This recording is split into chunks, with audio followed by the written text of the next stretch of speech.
Hi, Shep Hyken here, customer service and experience expert. Today I'm going to talk about a way you treat people.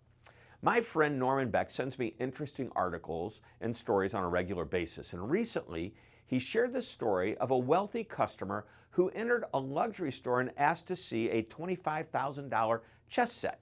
Well, the customer wasn't dressed well, and the salesperson made the assumption that she couldn't afford to buy it.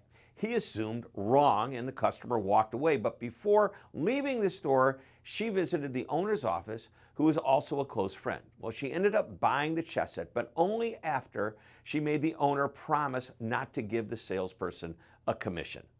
So 8 years ago, I recorded a video titled Big Mistake, Don't Judge a Book by Its Cover. And the words big mistake are a callback to the movie Pretty Woman, starring Julia Roberts and Richard Gere. A salesperson at an upscale store in Beverly Hills wouldn't wait on Julia's character because of how she was dressed.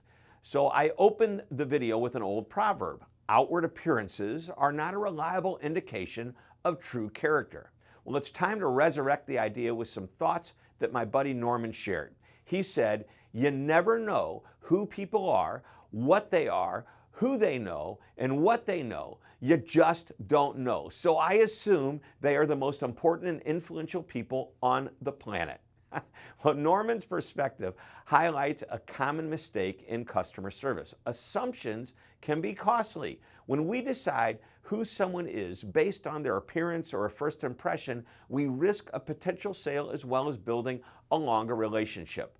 This story is a great reminder of how all customers should be treated. First, every customer deserves respect. No matter how someone is dressed, the way they look, or the way they act initially, each customer deserves the same level of respect and attention.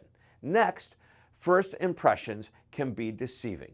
As Norman points out, you never truly know who you're dealing with. The person who may not look the part could turn out to be your best customer one day. And finally, the power of word of mouth.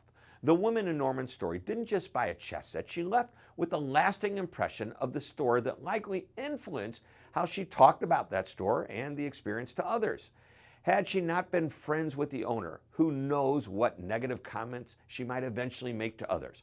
Positive experiences can lead to positive reviews and referrals, and negative ones can do just the opposite. Norman's story isn't about a lost commission. It's an example of what happens when we forget the very basics of not only customer service, but also how people should be treated. Let this story be a reminder of how all people need to be treated. So, I hope you enjoyed this short lesson. Thank you so much for tuning in. This is Shep Hyken, reminding you to always be amazing.